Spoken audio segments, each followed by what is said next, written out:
pemirsa Hasanah, subuh yang baik ini kami akan buka dengan ilmu pengetahuan tentang proses metamorfosis hewan serangga. Tahukah Anda bahwa banyak ilmu pengetahuan dan teknologi yang diterapkan sekarang ini rupanya diambil dari serangga? Misalnya helikopter, yang ternyata diambil dari cara terbangnya capung. Subhanallah. Nah, kita langsung saja ya. Ini dia Hasanah, Ensiklopedia Islam Dunia.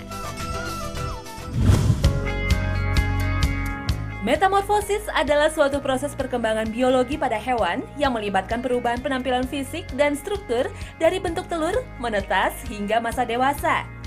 Dalam sejarahnya, serangga pada umumnya mengalami proses metamorfosis. Beberapa di antaranya merupakan fosil hidup yang mampu bertahan melintasi zaman tanpa mengalami banyak perubahan. Metamorfosis serangga ini menjadi paradoks bila dibandingkan dengan paham evolusi yang memerlukan tahapan periode yang lama untuk suatu perubahan.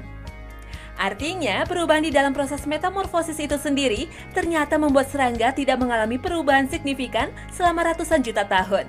Berikut serangga yang dimaksud.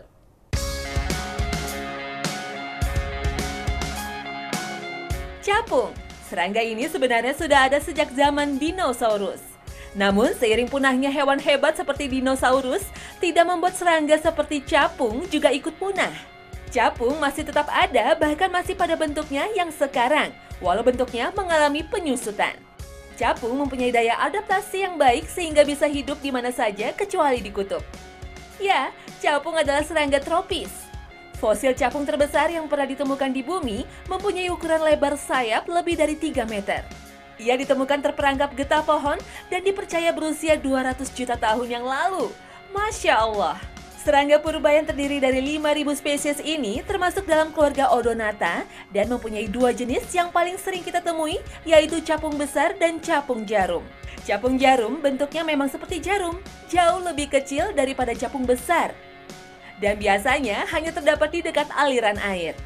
Capung ini termasuk hewan yang bermetamorfosis tidak sempurna. Nanti akan dijelaskan ya soal jenis metamorfosis.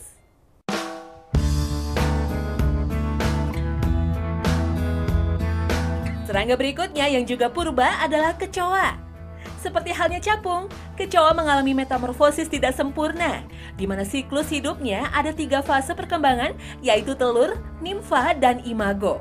Kecoa bertahan di bumi sejak 320 juta tahun lalu tanpa banyak berevolusi. Ia bisa bertahan di segala musim dan iklim, baik panas menyengat atau dingin membeku. Mereka bahkan lebih resisten terhadap radiasi dibandingkan dengan makhluk lain.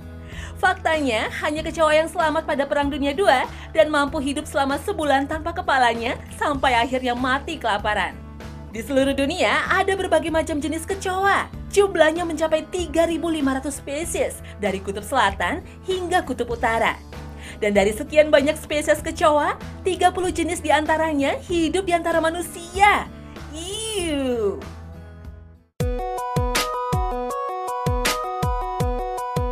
Lebah madu adalah serangga yang termasuk pada kelompok Holometabola, yang artinya tahap larva, bentuk dan sifatnya sangat berbeda dengan tahap dewasanya. Lebah termasuk serangga yang mengalami metamorfosis sempurna. Tahapannya dimulai dari telur, larva, pupa, dan imago. Persis seperti kupu-kupu. Lebah madu termasuk pada ordo Hymenoptera, yaitu serangga yang memiliki ciri-ciri mempunyai 2 pasang sayap tipis seperti selaput, serta tipe mulut yang menggigit. Dalam artikel yang ditulis seorang ahli ilmu binatang dari University Oregon, Amerika Serikat, yakni Profesor George Brunel, menyatakan bahwa lebah sudah ada di dunia sejak 100 juta tahun silam. Hal ini diperkuat dengan bukti ditemukannya fosil lebah madu bersamaan serbuk-serbuk bunga di sekelilingnya pada sebuah ambar di Asia Tenggara, dan ini juga merupakan fosil lebah madu tertua yang ditemukan hingga saat ini. Dalam surat An-Nahl ayat 17 dikatakan, maka apakah Allah yang menciptakan itu sama dengan yang tidak dapat menciptakan apa-apa? Maka mengapa kamu tidak mengambil pelajaran? Dan dalam surat Al-Hasyr ayat 24, Dialah Allah yang menciptakan, yang mengadakan, yang membentuk rupa, yang mempunyai Asmaul Husna, bertasbih kepadanya, apa yang di langit dan bumi, dan dialah yang maha perkasa lagi maha bijaksana.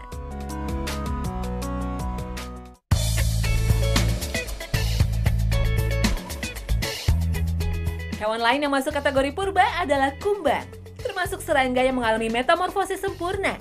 Artinya, tahapan yang dilaluinya adalah telur, larva, pupa, lalu imago. Tahukah Anda bahwa tomcat merupakan salah satu jenis kumbang? Hewan arthropoda ini diperkirakan berasal dari zaman Triasik 200 juta tahun yang lalu. Nah, setelah mengetahui sedikit beberapa serangga purba yang masih bertahan hingga saat ini, sekarang saatnya kita belajar apa sih metamorfosis itu?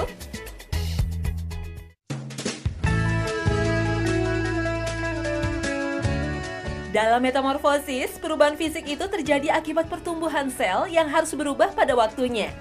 Seperti kapan waktunya pertumbuhan kaki atau tangan pada kecebong katak? Atau kapan saatnya sayap itu tumbuh pada larva kupu-kupu? Itu disebabkan terpenuhnya tahapan yang ditentukan oleh setiap gen dari masing-masing hewan tersebut. Metamorfosis itu ada dua macam, yaitu metamorfosis sempurna dan tidak sempurna. Metamorfosis sempurna yaitu pertumbuhan hewan yang memperlihatkan bentuk tubuh selalu berbeda pada tiap tahap, seperti katak dan kupu-kupu. Sedangkan metamorfosis tidak sempurna adalah pertumbuhan hewan yang sejak lahir hingga dewasa tetap pada bentuk tubuh yang sama. Contohnya, capung.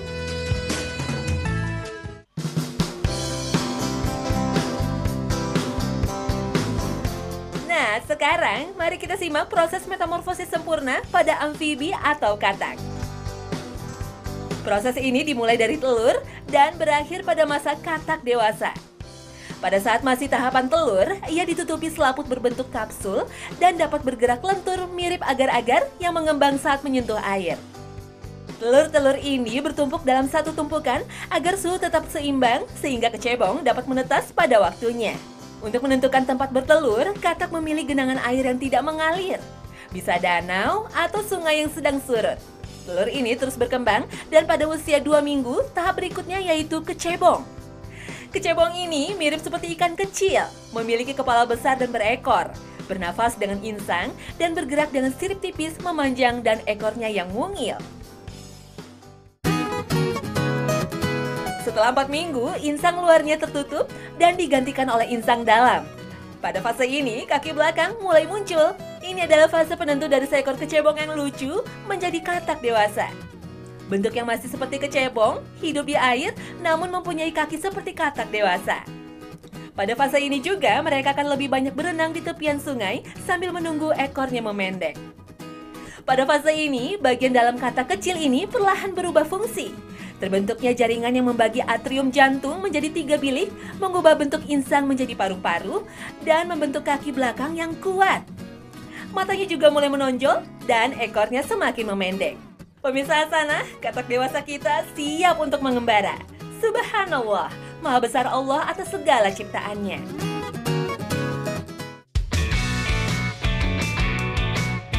Nah, jika metamorfosis katak mengalami perubahan dari hewan air ke hewan darat dengan mempengaruhi sistem pernafasannya, lain lagi dengan metamorfosis sempurna pada serangga seperti kupu-kupu.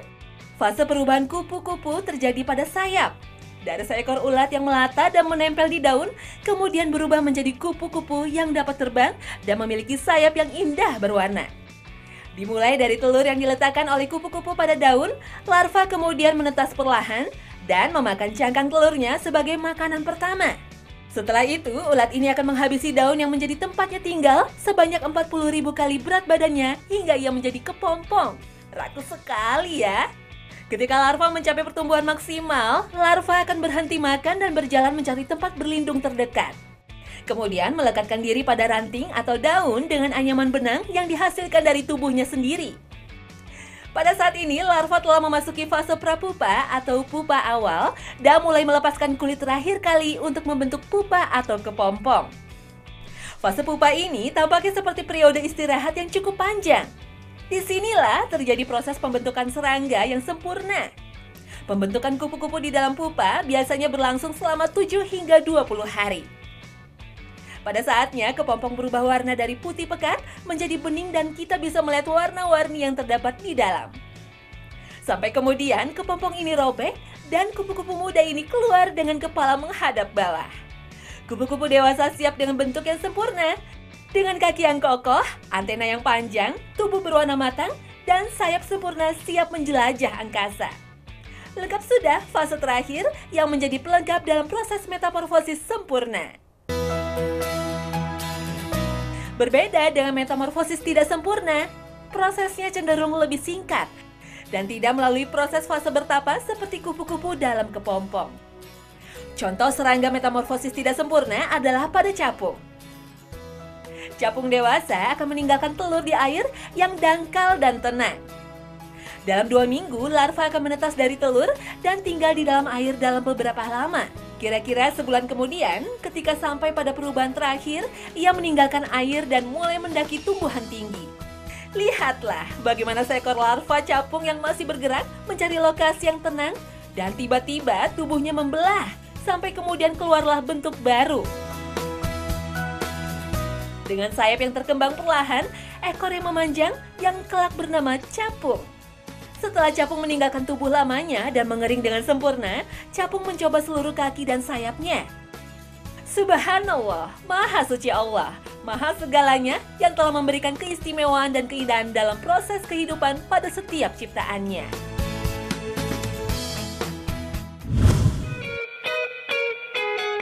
Pemirsa Hasanah yang budiman, metamorfosis ini ternyata juga bermanfaat bagi manusia. Ada beberapa tahap dalam metamorfosis yang dapat dimanfaatkan untuk kebutuhan manusia.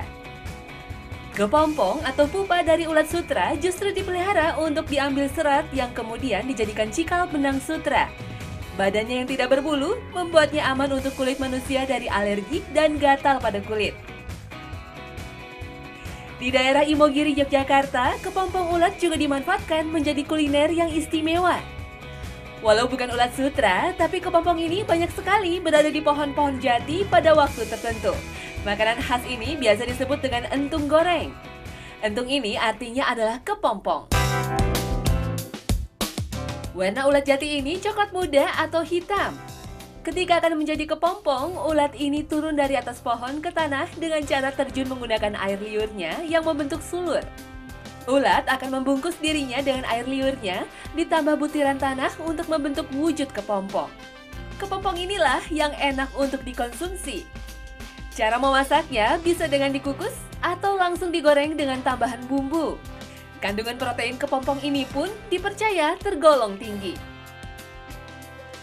Selain kepompong, di Gunung Kidul juga ada masakan dari serangga belalang. Ketika musimnya tiba, banyak yang menjajakan sate belalang ini di pinggir jalan. Menurut mereka, belalang goreng rasanya gurih dan lezat. Masyarakat setempat sering menggunakannya sebagai lauk ternyata. Nah, selain untuk makanan, serangga bisa dimanfaatkan untuk souvenir. Kupu-kupu, belalang, kumbang adalah serangga yang sering diawetkan dan dijadikan souvenir karena bentuk dan warnanya yang cantik. Bisa dijadikan gantungan kunci, atau bros, atau pajangan di atas meja.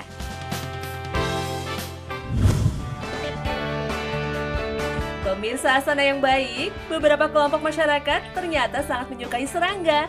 Bahkan mereka dijadikan simbol sosial dalam kehidupan sehari-hari. Seperti masyarakat Jepang dan bangsa Yunani kuno yang percaya bahwa kunang-kunang adalah petanda roh atau jiwa seseorang. Artinya, kedatangan kunang-kunang bisa diartikan sebagai kedatangan sebuah roh yang baik. Terbangnya ribuan kupu-kupu dalam waktu serentak juga dipercaya oleh masyarakat Jepang akan datangnya roh jahat. Tetapi, warga Cina sering menggambarkan 2 ekor kupu-kupu yang terbang bersamaan sebagai simbol cinta. Dan bagi masyarakat Jawa, jika ada sebuah kupu-kupu memasuki ruang tamu dan bertengger pada sebuah dinding, dipercaya tuan rumah akan kedatangan tamu yang baik.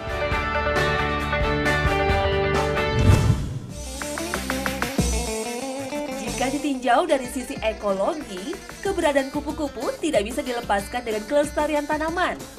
Bagaimana tidak? Ulat membutuhkan daun yang sangat banyak untuk tumbuh dan berkembang sampai menjadi kepompong. Sedangkan kupu-kupu dewasa akan sangat membantu kelangsungan hidup tanaman dengan mengkawinkan putik dan serbuk sari pada bunga.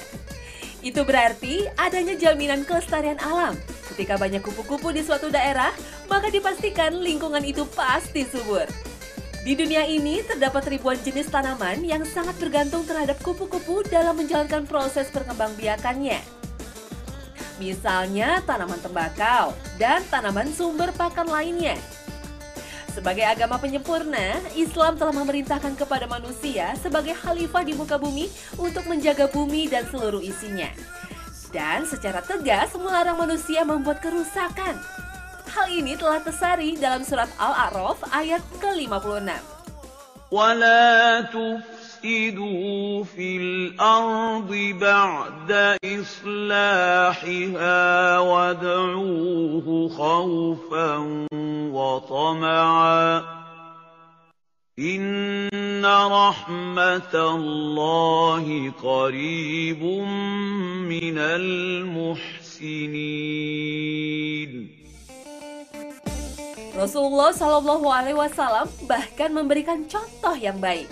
Ketika seorang muslim menanam tanaman dan tanaman tersebut dimakan oleh hewan atau bermanfaat bagi manusia lain, maka hal itu termasuk sedekah.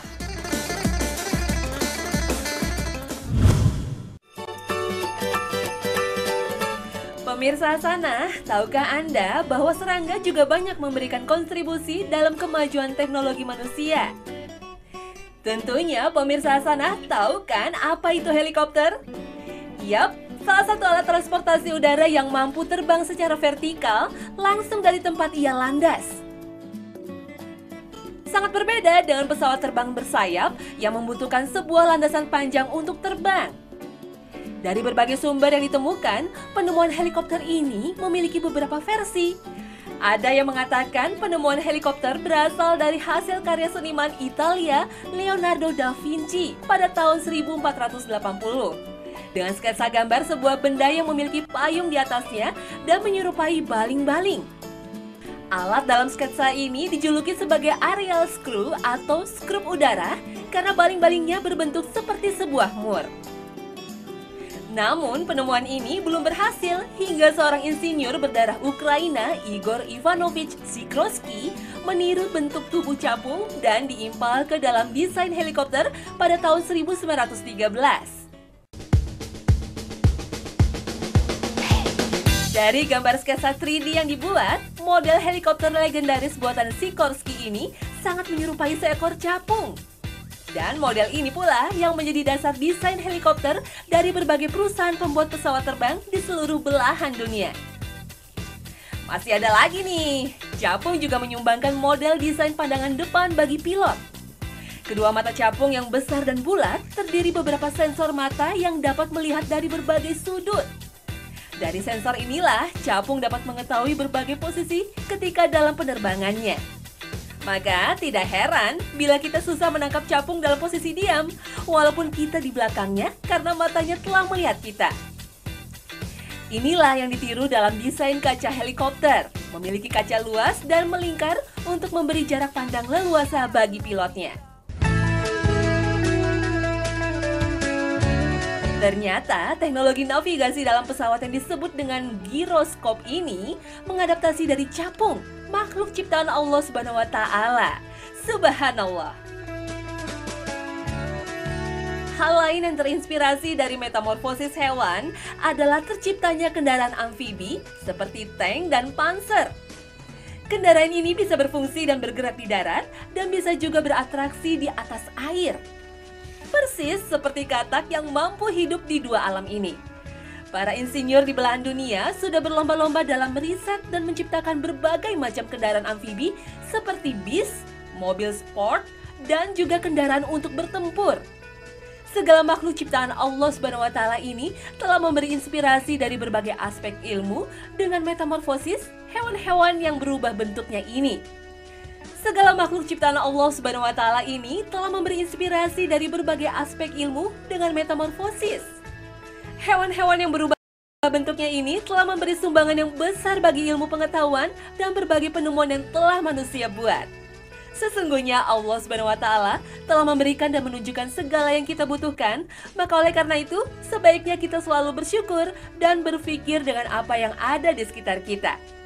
Subhanallah, Maha Suci Allah akan segala ciptaannya. Ya ayyuhan nasu duriba mathalun fastami'u lahu إِنَّ الَّذِينَ تَدْعُونَ مِن دُونِ اللَّهِ لَن يَخْلُقُوا ذُبَابًا وَلَوِ اجْتَمَعُوا لَهُ وَإِن يَسْلُبْهُمُ الذُّبَابُ شَيْئًا لَّا يَسْتَنقِذُوهُ مِنْهُ ضَعُفَ الطَّالِبُ وَالْمَطْلُوبُ.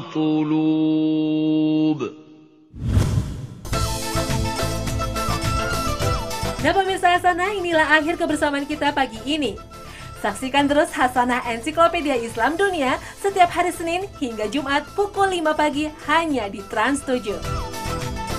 Terima kasih atas perhatian Anda dan wassalamualaikum warahmatullahi wabarakatuh.